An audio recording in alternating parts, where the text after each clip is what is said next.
कैसे हैं दोस्तों। आज का हमारा टॉपिक है कि आज मार्केट क्यों गिरा।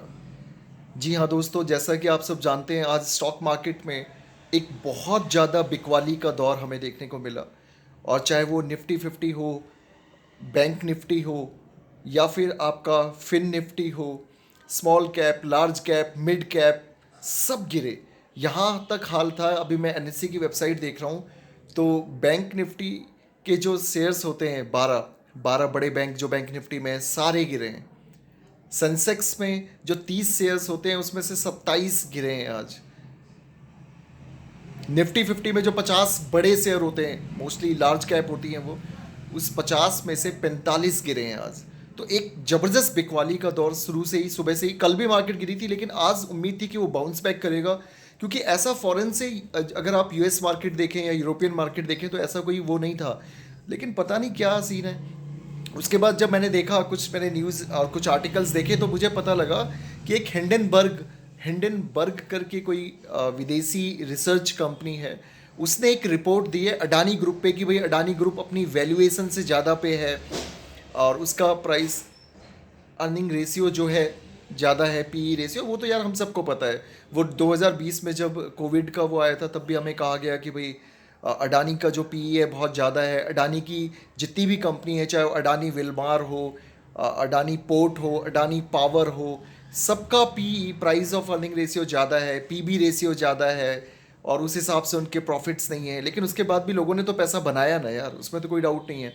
तो इस रिपोर्ट को मैं सरसरी, मतलब एक यार, इतना डिटेल में कोई रिपोर्ट नहीं पढ़ता है, और मैं भी नहीं पढ़ता हूँ। और दूसरी तरह से ये है कि कुछ मैंने पढ़ा था उसमें, वही उन्होंने 2004, 6, 8, 10 के बारे में बात की हुई है। कुछ बात की हुई है कि पी रेशियो बढ़ रहा है, वैल्यूएशन ज़्यादा है, वो सब है। और जैसे ही ये न्यूज़ मार्केट में आती है तो एक अजीब सा सेंटिमेंट बनता है, एक नेगेटिव सेंटिमेंट बनता है। और अडानी तो गिरता ही है, अडानी ग्रुप के तो शेयर्स सारे गिरते ही हैं, साथ में सभी शेयर्स गिरते हैं। आप अगर ऑटो सेक्टर को छोड़ दो, तो चाहे वो मेटल हो, स्टील हो, फार्मा हो, रियल एस्टेट हो, बैंक हो, केमिकल हो, फर्टिलाइजर्स हो, रेलवे के शेयर्स हों, पीएसयू बैंक्स हों, सभी तो गिरे हैं। और कुल मिला के 1.5-2% की ये गिरावट आई है। और अगर मैं अक्टूबर नवंबर से देखूं तो 5.5% की अभी तक मार्केट में गिरावट आ चुकी है। लेकिन ऐसा कुछ ग्लोबल नहीं है भाई। और यार देखो, मैं तो इतना ज़्यादा सोचता भी नहीं हूँ। मेरी अपनी पर्सनल स्ट्रैटेजी मैं आप लोगों को बताऊँ तो मैं तो बिंदास रहता हूँ। मेरा एक ही लक्ष्य है कि जितना मार्केट गिरे डिप में, उतना और ख़रीद लो। तो आज मैंने अडानी पोर्ट को भर के ख़रीदा है, 706 पे ख़रीदा है, 712 पे ख़रीदा है, 715 पे ख़रीदा है। मैं तो एक्यूमुलेट कर रहा हूँ, और मुझे बिल्कुल डरना नहीं है, क्योंकि देखो यार, पैसा कमाना है तो थोड़ा सा तो रिस्क लेना पड़ेगा। अडानी विलमार हो गया, अडानी पोर्ट हो गया, अडानी पावर हो गया, ये हम सबको पता है कि ये अपनी वैल्यूएशन से ज़्यादा पे है।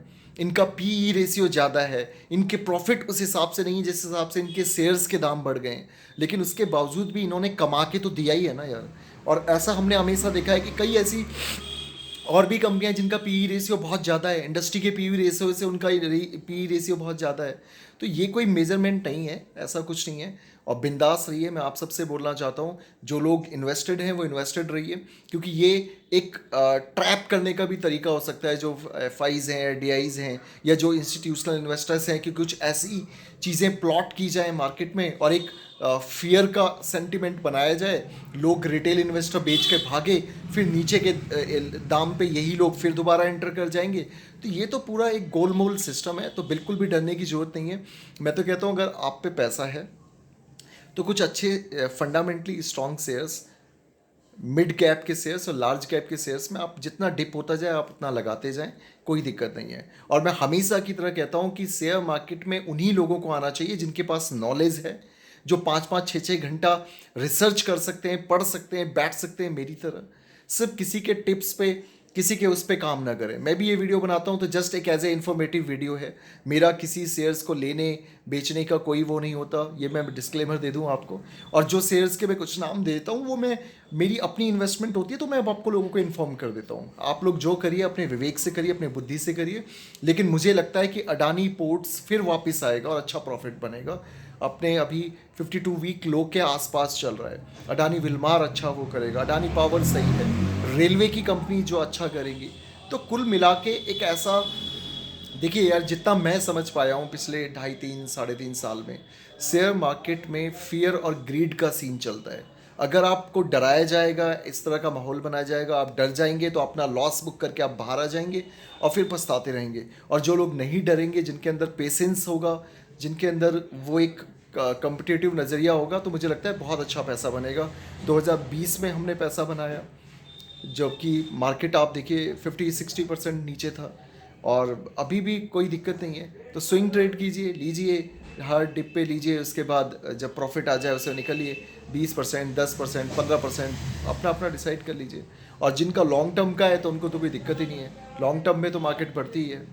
तो कुल मिला के इस तरह की जो रिपोर्ट्स हैं, और देखिए इंडिया जिस तरह से ग्रो कर रहा है, जिस तरह से हमारी इकोनॉमी ग्रो कर रही है, तो ये कुछ यूरोपियन जो बैंक्स हैं या यूरोपियन रिसर्च कंपनीज हैं, और ये उनका एक स्ट्रैटेजी भी है कि भाई इंडियन मार्केट में एक फेयर का माहौल लाया जाए। लेकिन मुझे नहीं लगता कि भारतीय शेयर बाज़ार में कोई इस तरह की परमानेंट गिरावट होगी।